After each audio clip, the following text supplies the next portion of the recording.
TV KPM.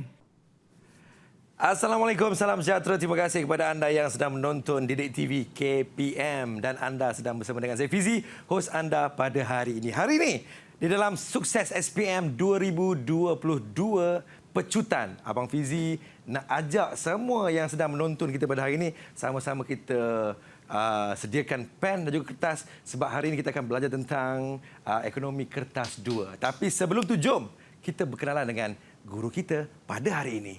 Siapa cikgu kita ya? Cikgu!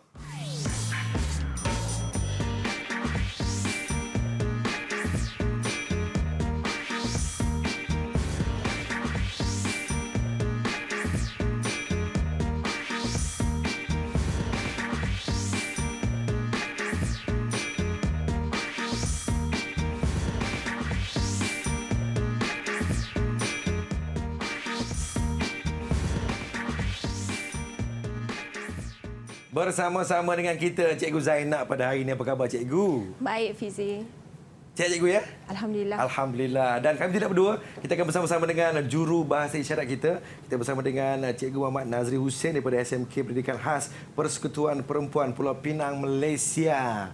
Daripada Penang, India, mai sini untuk anda. Okeylah. Hari ini kepada calon-calon SPM yang ambil ekonomi. Sama-sama kita tumpukan dengan apa yang bakal kita pelajari pada hari ini. Silakan Cikgu Zainab. Baik, Assalamualaikum dan selamat sejahtera anak-anak cikgu calon-calon SPM 2022. Jadi kita akan mulakan dengan kertas ekonomi kertas 2 kod 3767/2.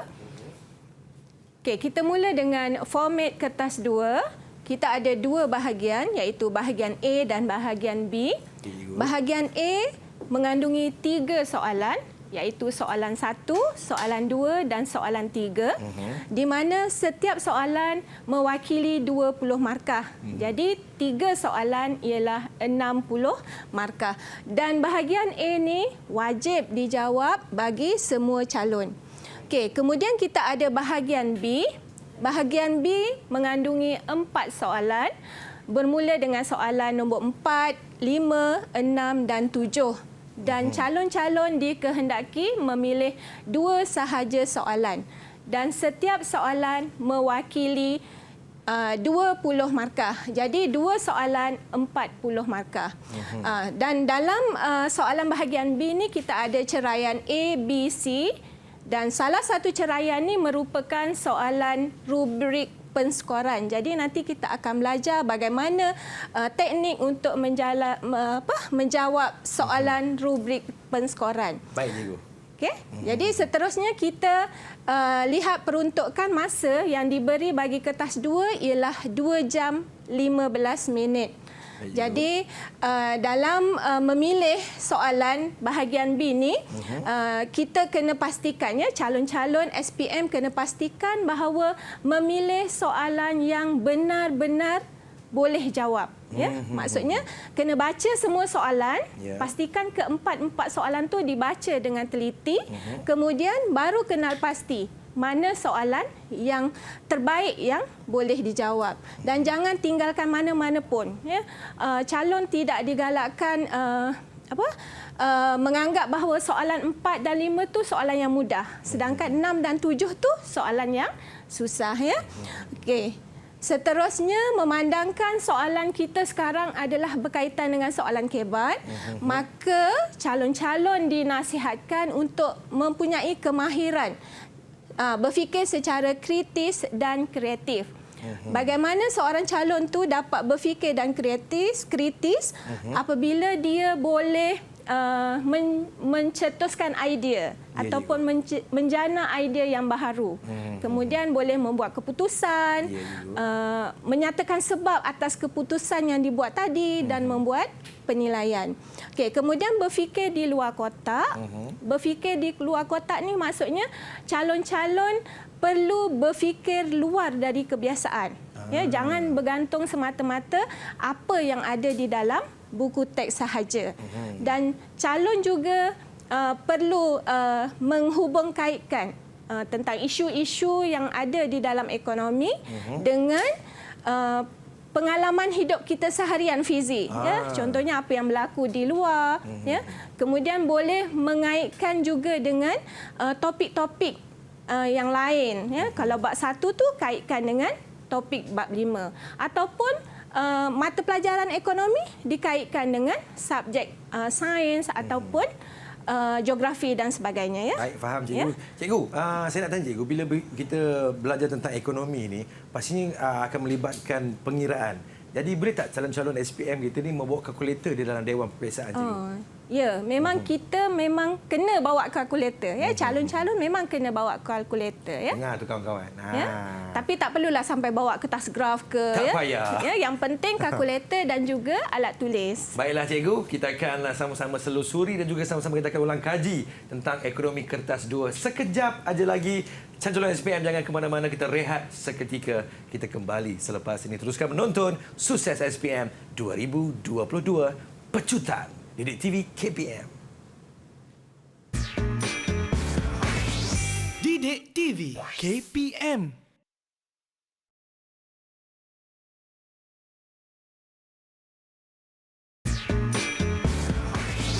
Didik TV KPM. Assalamualaikum. Terima kasih kepada anda yang sedang menonton Sukses SPM 2022 Pecutan. Masih lagi bersama dengan Abang Fizi, hos anda pada hari ini. Hari ini Abang Fizi nak pesan kepada semua calon-calon SPM kita agar sediakan pen dan juga kertas, sama-sama kita ulang kaji tentang mata pelajaran ekonomi kertas 2. Kerana hari ini kita datangkan Cikgu Zainab daripada SMK Serendah, Selangor yang akan sama-sama kita selusuri tentang ekonomi kertas 2 pada hari ini. Baik Cikgu Zainab, silakan dengan pembelajaran kita, Cikgu. Baik, seterusnya kita akan melihat kata-kata tugas pada bahagian A, di mana kata tugas ni sangat penting untuk pelajar fahami. Kerana kata tugas ni yang memandu kita apa yang kita nak jawab di dalam pentaksiran SPM nanti.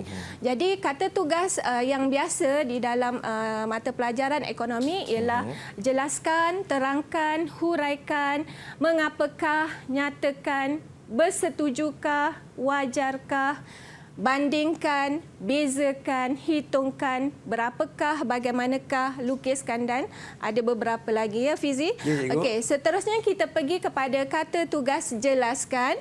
Kata tugas jelaskan memberi penerangan tentang sesuatu dengan sokongan supaya mudah difahami, di mana calon boleh memberi dari aspek faktanya, Ya, cikgu. huraiannya dan juga contoh.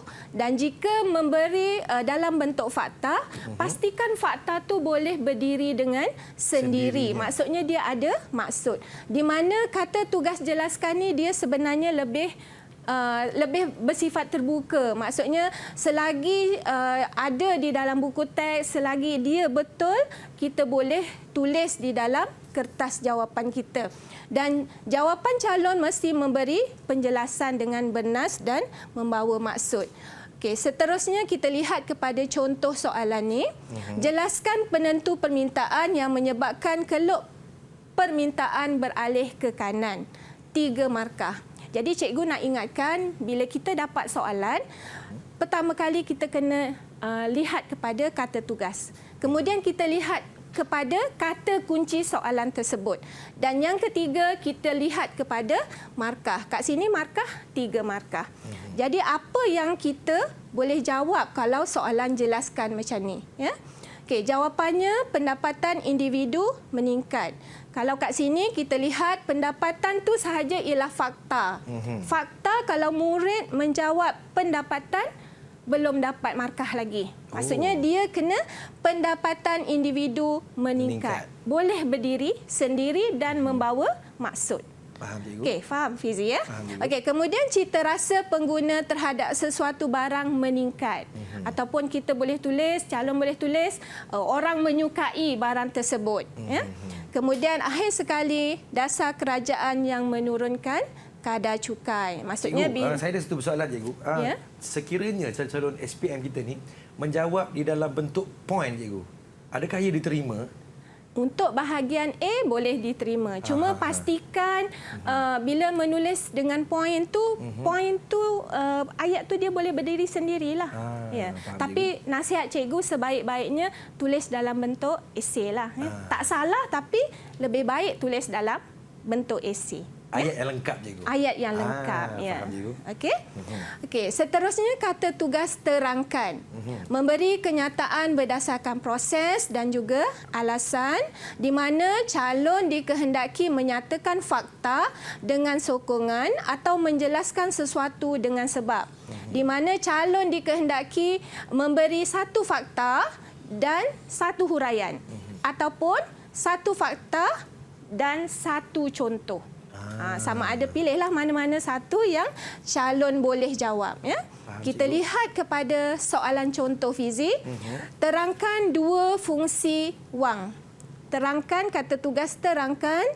Kata kuncinya ialah fungsi wang, markahnya ialah 4 markah. Okey, jawapan kita lihat sebagai alat ukuran nilai itu ialah fakta dia. Okey, yang ini ialah fakta dia.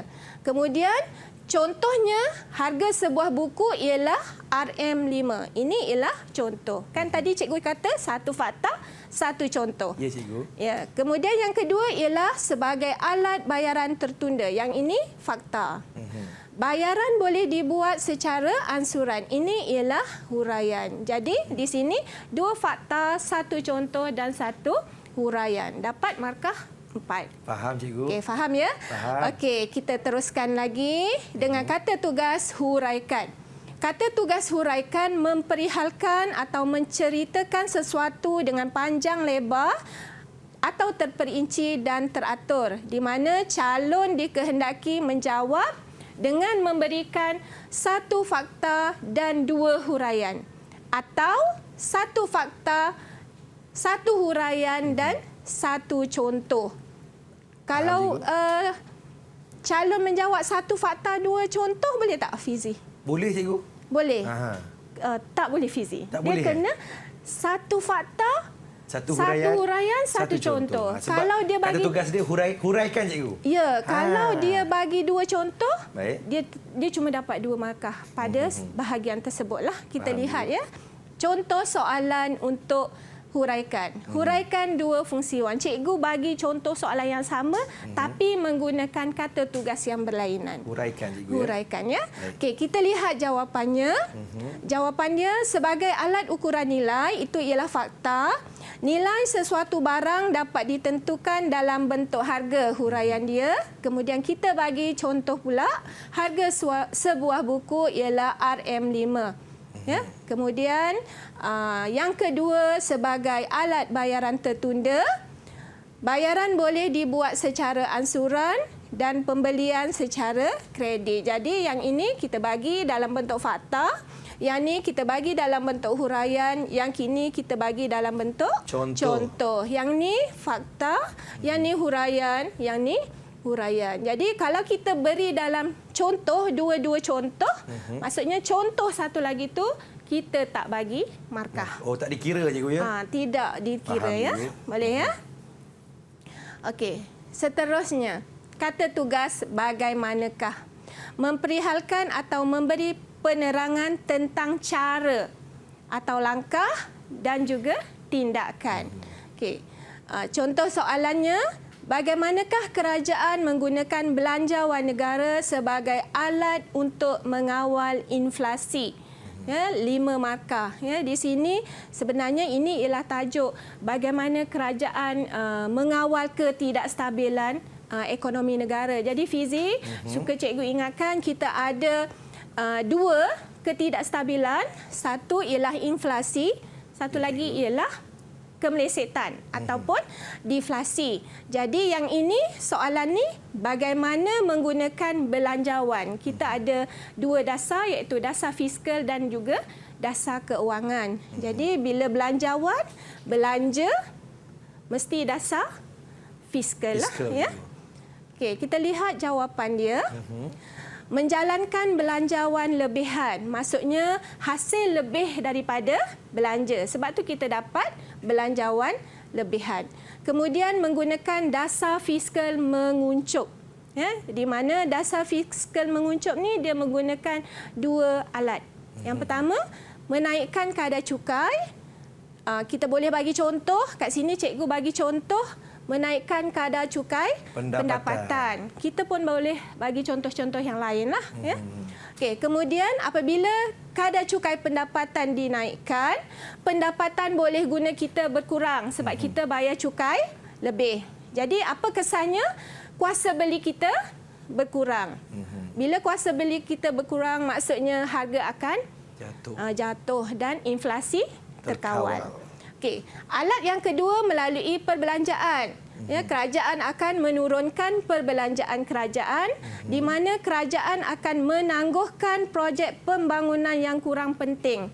Pun kita boleh bagi contoh. Contoh juga kita dapat markah.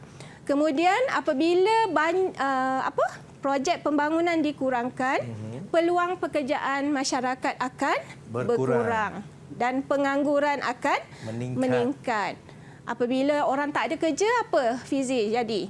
Pendapatan penduduk akan merosot dan kuasa beli juga akan jatuh. Akhirnya harga jatuh dan inflasi akan terkawal. Ya, itu tujuan dia. Ya. Bagaimana kerajaan menggunakan dasar belanjawan negara ni bagi mengatasi inflasi. Okey, kita lihat kepada kata tugas bezakan atau perbezaan. Apabila kata tugas perbezaan ni, kita memberi kelainan atau ketidaksamaan antara dua perkara. Ya. Kita lihat contoh soalan ni.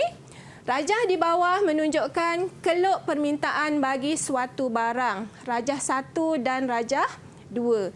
Bezakan perubahan titik pada kedua-dua rajah tersebut 6 markah. Jadi cikgu suka ingatkan calon-calon SPM, apabila kita nak membuat perbezaan ataupun bezakan, pastikan kita membeza pada aspek yang sama. Kalau kita membezakan dari segi tafsiran, dua-dua kita kena tafsirkan. Kalau kita membezakan dari segi contoh, dua-dua pun mesti dari segi contoh lah. Okey, kalau kita lihat kat sini, apa beza rajah 1 dan rajah 2? Rajah 1 merupakan perubahan dalam kuantiti diminta.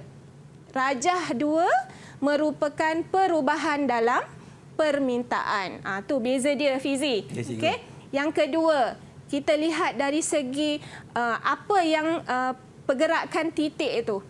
Pergerakan titik R ke S adalah disebabkan oleh penurunan dalam tingkat harga. Manakala peralihan X ke Y disebabkan oleh faktor-faktor bukan harga, barang itu seperti contohnya pendapatan meningkat, cita rasa yang menggalakkan dan sebagainya. Ya. Okay, kita tengok jawapan penuh dia. Okey.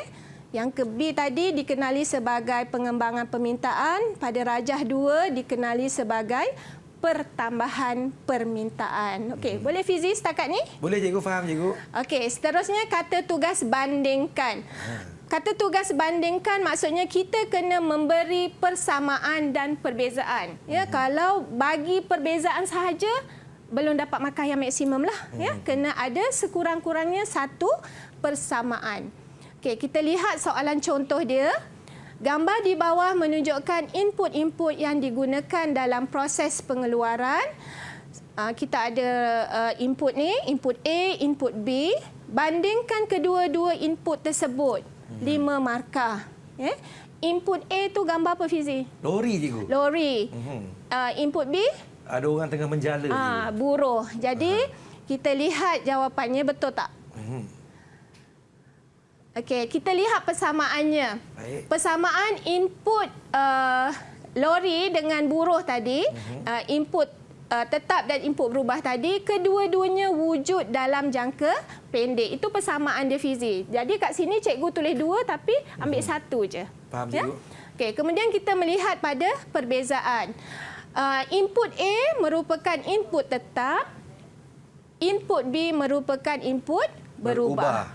Input B wujud dalam jangka pendek sahaja, manakala minta maaf ya. Input A wujud dalam jangka pendek, input B wujud dalam jangka pendek dan jangka panjang. Kemudian input A Walaupun output sifar, input B tidak wujud pada output sifar. Ya. Kemudian akhir sekali, tetap sama pada setiap tingkat output, manakala input B berubah mengikut tingkat output. Jadi Fizi, kalau soalan perbezaan, sebaik-baiknya kita jawab dalam bentuk jadual lah. Satu input A, satu input B. Ini yang sebaik-baiknya cikgu Yang sebaik-baiknya lah. Tapi kalau nak jawab esei, tak ada masalah lah. Cuma kita bagi tahulah. Contohnya kita bagi tahu input A merupakan input tetap, manakala input B merupakan input berubah. Pun boleh juga ya. Faham cikgu. Okey, soalan seterusnya. Kata tugas seterusnya. Kata tugas mengapakah? Memberi sebab alasan tentang suatu isu ekonomi secara mendalam, di mana jawapan merupakan fakta dan huraian. Satu huraian sebab atau alasan memperoleh satu markah. Kita lihat soalan contoh dia. Maklumat berikut berkaitan dengan externality negatif. Timbalan Ketua Pengarah Penyelidikan dan Pembangunan menyatakan bahawa membina loji nuklear di negara ini masih pada peringkat kajian. Mengapa loji tersebut perlu dibina? Jadi, ini jawapannya Fizi. Boleh baca Fizi? Boleh cikgu. Mewujudkan peluang pekerjaan alternatif kepada penggunaan arang batu minyak yang menyebabkan pencemaran udara, menjimatkan tenaga elektrik, mengurangkan kos pengeluaran, meningkatkan kecekapan dan produktiviti, peningkatan teknologi dalam bidang perubatan, memusnahkan sel kanser dan pemodenan dalam sektor pertanian, menghasilkan baka tanaman bermutu tinggi. Pendapatan petani meningkat, manfaat dalam bidang industri, pengawetan makanan. Itu di antara jawapan contoh cikgu ya. Ini Fizi, ini ialah contoh soalan kebat. Ya, di mana kita menghubungkaitkan soalan ni dengan tajuk-tajuk lain Fizi ya. Contohnya macam ni, kita tak belajar dalam ekonomi tentang benda ni, tapi kita boleh masukkan apabila kita menjawab soalan. Baiklah, itu di antara penerangan daripada Cikgu Zainab kita mengenai kata tugas yang biasa digunakan di dalam SPM. Kita rehat seketika. Kita kembali selepas ini. Teruskan menonton Didik TV KPM. Didik TV KPM.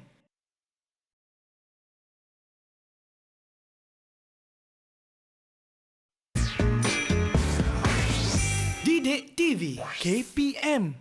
Selamat kembali menonton Sukses SPM 2022. Pecutan masih lagi bersama dengan Abang Fizi, hos anda pada hari ini. Dan Abang Fizi harapkan kepada semua calon-calon SPM dapat memberikan sepenuh perhatian tentang apa yang bakal diterangkan oleh Cikgu Zainab pada hari ini. Kerana hari ini sama-sama kita akan mengulang kaji tentang kertas 2 ekonomi pada hari ini. Silakan Cikgu Zainab. Kita pergi kepada kata tugas yang seterusnya, iaitu kata tugas lukiskan. Dalam ekonomi, lukiskan biasanya melibatkan keluk. Jadi, untuk menghasilkan satu keluk yang tepat dan betul, dia mesti menggunakan skala yang betul. Ya. Kemudian, ada label pada paksi kuantiti dan harga. Kemudian, ada titik origin. Calon-calon dikehendaki memplot dengan tepat dan akhir sekali menggaris dengan menggunakan pembaris. Baik, ini adalah contoh keluk permintaan. Kita lihat pada paksi harga, kita ada titik origin iaitu kosong. Kemudian skalanya betul, 246 dan kita ada harga ada dalam unit RM. Kemudian kita ada pada paksi kuantiti juga bermula dengan titik origin, skala betul dan label pada kuantiti. Kemudian memplot dengan tepat dan kita mencantumkan dengan menggunakan pembaris dan akhir sekali kita melabel dengan DD. Faham cikgu. Okay. Seterusnya, ini adalah contoh soalan. Jadual di bawah menunjukkan kuantiti permintaan dan penawaran bagi suatu barang. Jadi apabila ada kuantiti permintaan dan penawaran, maksudnya ini memerlukan calon melukis keluk keseimbangan pasaran. Jadi soalannya, dengan menggunakan kertas graf, lukiskan keluk keseimbangan pasaran barang tersebut. Kertas graf disediakan di dalam kertas buku jawapan. Okey. Kita lihat jawapan dia. Okey. Jawapan dia kita lihat yang ini kita boleh memperoleh markah lah sebab ada titik origin, skala betul, ada label kuantiti dan ada unit. Okey, cikgu. Kemudian kalau apa yang boleh menyebabkan susunan SPM kita ni kehilangan markah untuk ketika melukis keluk ni, cikgu? biasanya untuk calon-calon yang tidak mendapat markah tepat kerana selalu calon tidak menulis titik origin ni. Oh, faham, cikgu. Kemudian tidak mengikut skala yang betul dan tidak melabel pada setiap paksi sama ada harga atau kuantiti. Sebab fizik kalau tak ada tulis origin tu dekat bahagian paksi harga dan juga paksi kuantiti ni, 2 markah dia dah hilang. Okay. Kemudian untuk keluk keseimbangan pasaran, tujuan kita adalah untuk mencari keseimbangan pada tingkat harga dan juga tingkat kuantiti diminta. Okey, dan juga ditawar. Jadi kebiasaan calon, salah satu kesilapan calon yang sering dilakukan juga, calon suka melukis mencantumkan keluk ni menjadi satu garis lurus. Dia tidak mencantumkan setiap titik itu. Dia mencantumkan dengan garis lurus seperti ini. Jadi ada satu titik yang tidak menyentuh garisan. Faham, ini cikgu. kesilapan yang biasalah calon-calon lakukan. Ini akan hilang markah lah, cikgu, ya? Kat sini dah hilang banyak markah kalau tidak mematuhi peraturan dalam melukis keluk. Okey, jadi kita kena mencari titik keseimbangan pasaran, iaitu di mana harga keseimbangan pada soalan ini adalah RM3.65. Manakala kuantiti keseimbangan pasaran adalah 10.60. Faham, cikgu. Okey. Keseimbangan pasaran ni adalah satu benda yang sangat penting sebab bukan sahaja kita nak gunakan waktu melukis keluk macam ni, kita juga boleh gunakan keseimbangan pasaran ni untuk menjawab bahagian B nanti. Okey. Jadi soalan seterusnya tadi ialah tentang bagaimana nak menentukan keadaan pasaran pada tingkat RM3. Di mana jawapannya ialah kuantiti permintaan 12 unit, kuantiti penawaran 8 unit. Di sini berlakunya lebihan permintaan sebanyak RM4 unit.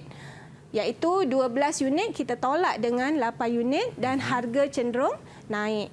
Pada tingkat harga 5 tadi, kuantiti permintaan 8 unit, kuantiti penawaran 14 unit, berlaku lebihan penawaran sebanyak RM6 unit, 14 unit tolak 8 unit dan akhirnya harga cenderung turun.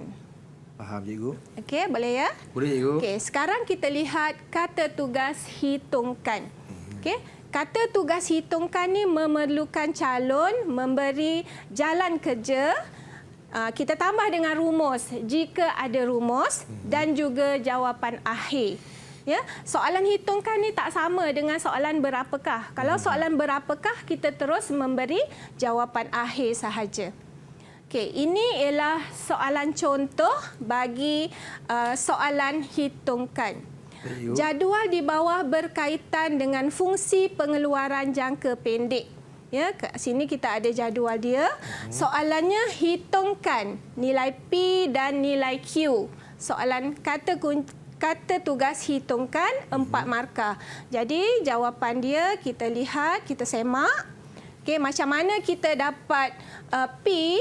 P ialah keluaran marginal. Jadi keluaran marginal formulanya ialah perubahan jumlah keluaran kita bahagi dengan perubahan input berubah, iaitu 330 kita tolak dengan 180 kita bahagi dengan 3 tolak 2. Jadi 330 tolak 180 bahagi dengan 1, jadi 150 unit. Okey, kemudian kita lihat kepada keluaran purata. Apa formula keluaran purata? Keluaran purata ialah jumlah keluaran kita bahagi dengan input berubah. 480 ni, yang ini kita bahagi dengan 4. Jadi jawapannya ialah 120 unit. Faham cikgu? Faham ya? Faham cikgu. Okey, seterusnya ini jawapan dia ya. Jadi kita lihat kepada soalan contoh. Jadual di bawah berkaitan dengan fungsi pengeluaran jangka pendek.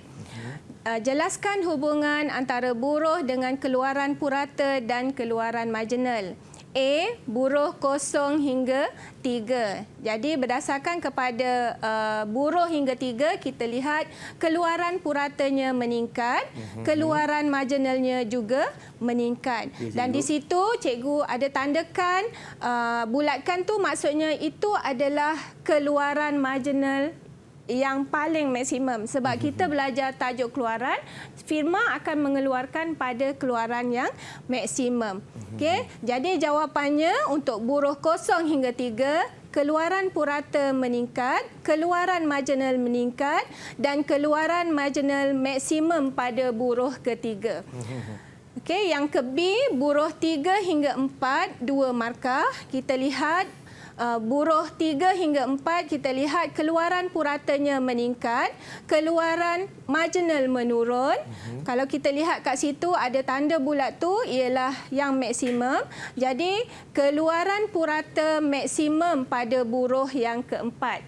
Dan akhir untuk C, buruh 4 hingga 7, keluaran purata menurun, keluaran marginal juga menurun. Jadi kita lihat keseluruhan jawapan seperti yang cikgu paparkan. Okey. Kemudian kita lihat kat situ keluaran purata meningkat, keluaran marginal meningkat, keluaran marginal maksimum pada buruh yang ketiga dan seterusnya. Jadi Fizi, kalau soalan seperti ini kita elakkan untuk murid menjawab. Contohnya macam tadi buruh 0 hingga 3, murid menjawab. Contohnya pada buruh pertama, jumlah keluaran 80, keluaran purata 80 unit, keluaran marginal 80 unit. Jawab macam tu memang tidak memperolehi markah sama sekali. Jadi bila kita nak membuat hubungan tu, hubungan sama ada dia meningkat atau menurun. Faham cikgu? Faham ya? Kita harapkan kepada kawan-kawan yang sedang menonton Didik TV KPM dapat faham tentang apa yang telah pun dijelaskan oleh cikgu kita. Baiklah, kita rehat seketika. Jangan ke mana-mana, teruskan menonton Didik TV KPM. Didik TV KPM.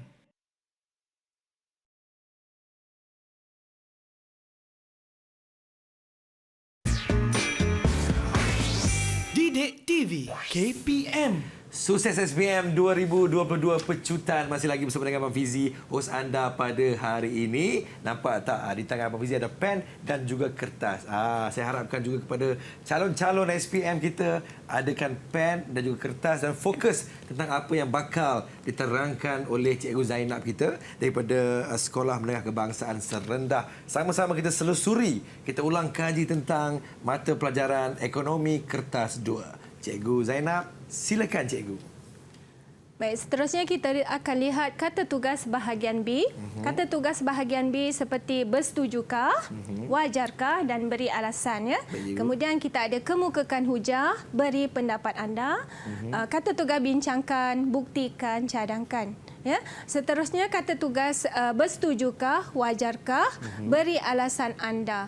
Dalam kata tugas ini perlu calon-calon membuat pertimbangan terhadap suatu perkara dengan mengambil kira pelbagai aspek sama ada kebaikan, keburukan, kelebihan atau kekurangan. Di mana untuk kata tugas bersetujukah, calon-calon perlu ada satu pendirian. Sama ada bersetuju ataupun tidak bersetuju, sama ada pilih wajar ataupun tidak wajar. Kemudian elakkan daripada menjawab dua-dua pendirian. Dua-dua dijawab. Wajar dijawab, tidak wajar pun dia jawab. Itu tak tetap pendirian cikgu. Itu namanya tak ada pendirian ya. Okey. Yang kedua, kemukakan pendapat hujah, komen anda. Untuk kata tugas ini, calon-calon perlu memberi pendapat sama ada menyokong atau membangkang. Jadi untuk kata tugas ni tak perlu ada pendirian tetapi kena mengemukakan hujah sama ada menyokong atau membangkang. Di sini juga elakkan daripada memberi hujah secara bercampur-campur. Kemudian soalan bincangkan. Soalan bincangkan ni calon-calon kena menjawab secara mendalam dengan dua sisi ataupun dari pelbagai aspek. Di mana jika ada pro, dia kena ada kontra.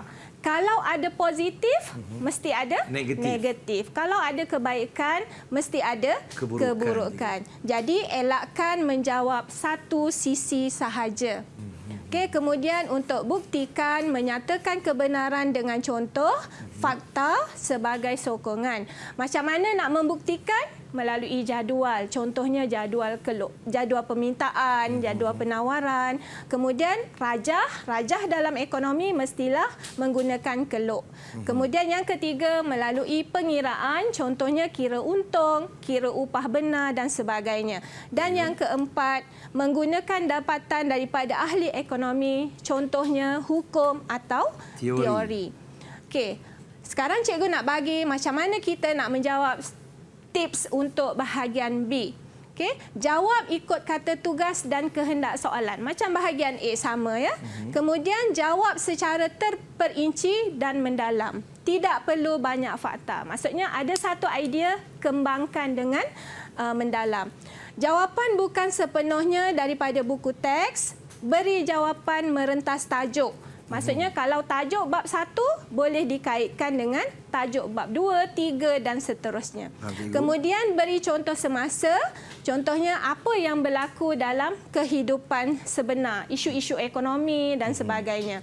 Kemudian beri sokong rajah, sokongan melalui rajah dan pengiraan jika relevan. Akhir sekali, beri kesimpulan atau cadangan jika perlu. Cikgu. Okey, seterusnya perkara yang perlu dielakkan. Apa yang tak boleh buat? Meramal atau spot tajuk. Maksudnya dari sekecil-kecil tajuk hingga sebesar-besar tajuk pun kita kena bacalah ya. Kita tak boleh spot ya. Contohnya kalau kita rasa soalan tu nak keluar, kita bagi tumpuan lebih. Ya, macam tu ya. Kemudian yang kedua, mengulang-ulang fakta dan huraian dalam jawapan. Yang ketiga, menjawab soalan yang lebih daripada arahan yang diberikan. Ya, contohnya kalau dalam situ kena jawab 2, jawab 2 je lah. Ya, jangan jawab 3 ataupun 4. Okay, kalau jawab lebih macam mana cikgu? Kalau jawab lebih boleh, tapi masalahnya nanti kita akan tak cukup masa untuk menjawab soalan lain dengan lebih baik. Ya. Okey, kemudian menjawab secara umum dan mengikut logik. Seterusnya memberi 2 pendirian bagi soalan membuat keputusan. Ya, macam soalan tadi, setuju tak setuju. Ya, wajar tak wajar. Ya, pilih salah satu pendirian sahaja. Dan akhir sekali, memberi jawapan satu sisi bagi soalan bincangkan. Ya, ingat ya, soalan bincangkan mesti jawab dalam 2 sisi. Baik, seterusnya kita lihat satu set contoh soalan bahagian B. Maklumat di bawah berkaitan dengan suatu tindakan KWSP terhadap pencarum. Kuala Lumpur, kumpulan wang simpanan pekerja KWSP sudah menyalurkan RM2.3 bilion pembayaran iCitra kepada lebih 4.5 juta ahli setakat 4 Ogos yang lalu. Soalan A, jelaskan peranan institusi keuangan tersebut dalam menjaga kebajikan ahlinya. 4 markah. Ya? Jadi di sini apa peranan KWSP dalam menjaga kebajikan ahlinya? Kata kuncinya ialah menjaga kebajikan. Jadi kita lihat jawapan dia. Okey, yang pertama, menyediakan simpanan hari tua. Ya, maksudnya simpanan apabila kita bersara. Kemudian kita ada akaun 1. Akaun 1 ialah akaun persaraan. peruntukannya ialah 70% dalam akaun 1. Boleh dikeluarkan selepas persaraan 55 tahun. Ya. Kemudian jawapan seterusnya, boleh dikeluarkan apabila pencarum mengalami hilang keupayaan bekerja dari segi fizikal dan mental. Boleh keluar ya Fizi kalau kita mengalami ketidakupayaan bekerja ni. Kemudian pencarum yang mencarum di dalam KWSP akan dibayar dividen. Macam mana dividen tu diperoleh? Apabila KWSP melabur ke tempat-tempat yang menguntungkan. Ya. Kemudian membolehkan pengeluaran akaun 2 yang mewakili 30%. Okey, kemudian tujuan pembayaran deposit rumah. Boleh keluarkan KWSP juga untuk membayar deposit rumah. Pengeluaran untuk menunaikan haji. Dan akhir sekali pengeluaran bagi tujuan kesihatan. Jadi kat sini cikgu tunjuk dalam bentuk macam ni supaya murid-murid boleh lihat dengan jelas. Tapi dalam menjawab soalan SPM, calon-calon sebaik-baiknya menulis dalam bentuk esei. Ya. Okey. Seterusnya kita lihat soalan B. Dengan menggunakan gambar rajah. Kalau gambar rajah, ingat Fizi, dalam ekonomi gambar rajah cuma satu je, iaitu keluk. Ya. Jelaskan kesan tindakan tersebut kepada perubahan permintaan pengguna. 7 markah. Jadi untuk soalan seperti ini, calon-calon kena menjawab 2 bahagian, iaitu yang pertama kena melukis keluk dan yang kedua kena menjelaskan keluk tadi. Ya, kita lihat kepada jawapan dia. Kita mulakan, apabila kita melukis keluk, mesti mulakan dengan keluk keseimbangan pasaran. Ya, keluk keseimbangan pasaran bermula pada titik I0 pada tingkat harga P0 dan kuantiti Q0. Ya, apabila pengeluaran I Citra menyebabkan keluk penawaran beralih ke kanan dari D0 ke D1 D1. Ya, harga meningkat dari P0 ke P1 dan kuantiti meningkat dari Q0 ke Q1. Jadi untuk menjawab soalan ni, Fizi, calon-calon dinasihatkan jangan melukis setakat peralihan keluk permintaan ke kanan. Macam ni je keluk tu. Walaupun dia labelkan dengan tepat macam ni, kita nak calon-calon melukis bermula dengan keluk keseimbangan pasaran. Ya.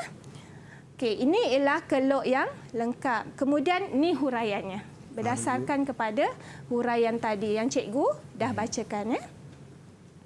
Okey, seterusnya Fizi, soalan yang ke-C, soalan terakhir. Pilihan mengeluarkan I Citra akan memberi kesan kepada pencarum pada masa hadapan. Bincangkan 9 markah. Jadi Fizi, tadi cikgu dah terangkan pada mana-mana ceraian, pada markah yang paling tinggi, ini namanya soalan rubrik. Ya, ini namanya soalan rubrik. Jadi kata kuncinya ialah bincangkan. Bila bincangkan tadi, kita kena jawab dalam 2 sisi. Ya, 2 sisi.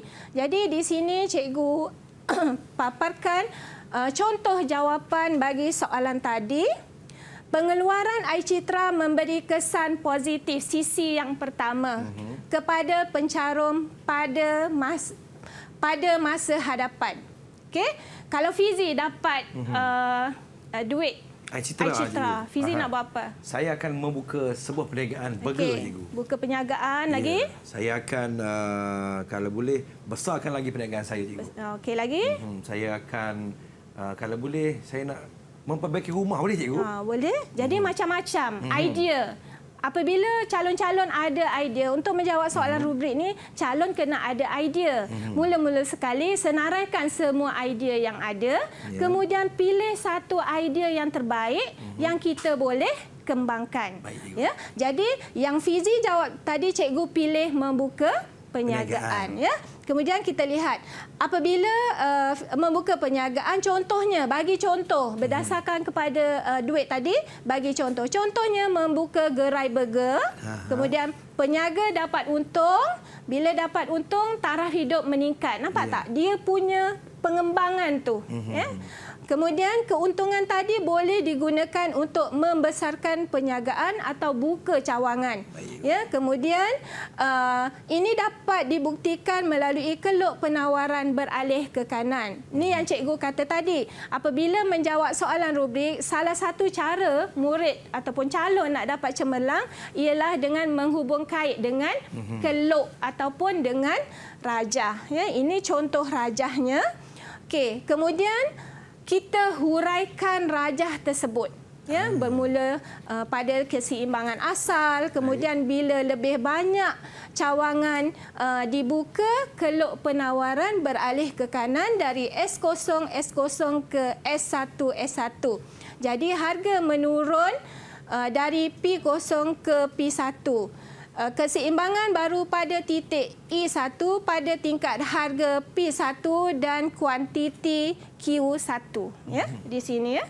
Okey, kemudian soalan ni belum lagi dapat cemerlang lagi, Fizi. Kita kena teruskan lagi. Kita kena kembangkan lagi daripada jawapan tadi. Pembukaan beberapa cawangan memerlukan lebih ramai pekerja. Jadi ini dapat mencipta peluang pekerjaan kepada penduduk tempatan. Jadi yang tadi kita dah kaitkan dengan rajah, sekarang kita kaitkan yang ini dengan tajuk daripada subtopik yang lain. Itu yang kita nak murid-murid ataupun calon-calon SPM kita menjawab, di mana boleh mengaitkan dengan rajah, boleh mengaitkan dengan subtopik-subtopik yang lain, ya. Okey, seterusnya secara tidak langsung kadar pengangguran dalam negara dapat dikurangkan. Dan akhirnya objektif makroekonomi bagi mencapai guna tenaga penuh akan tercapai. Jadi pada tahap ini calon masih belum dapat cemerlang lagi, Fizi, sebab dia masih menghuraikan satu sisi sahaja. Sekarang kita nak pergi sisi yang kedua. Okey. Bagaimanapun pengeluaran air citra memberi kesan negatif. Yang ni sisi kedua. Dari segi tabungan. Tabungan akan berkurang. Pencarum tidak mempunyai simpanan yang cukup untuk kelangsungan hidup pada masa depan. Ini seterusnya menjejaskan kualiti hidup mereka pada masa hadapan.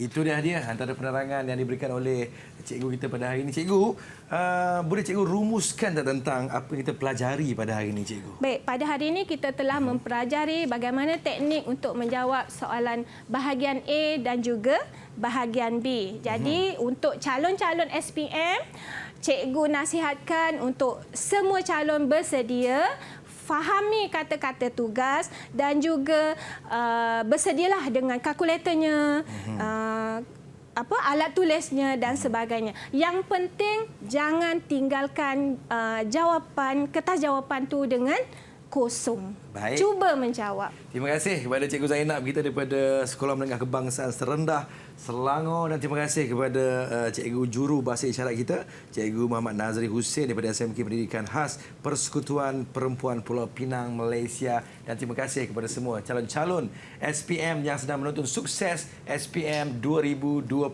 Pecutan. Lebih-lebih lagi kepada mereka yang ambil ekonomi. Semoga berjaya dan fokus sentiasa. Sukses selalu. Assalamualaikum. Jumpa lagi. Saya Fizi. Bye-bye.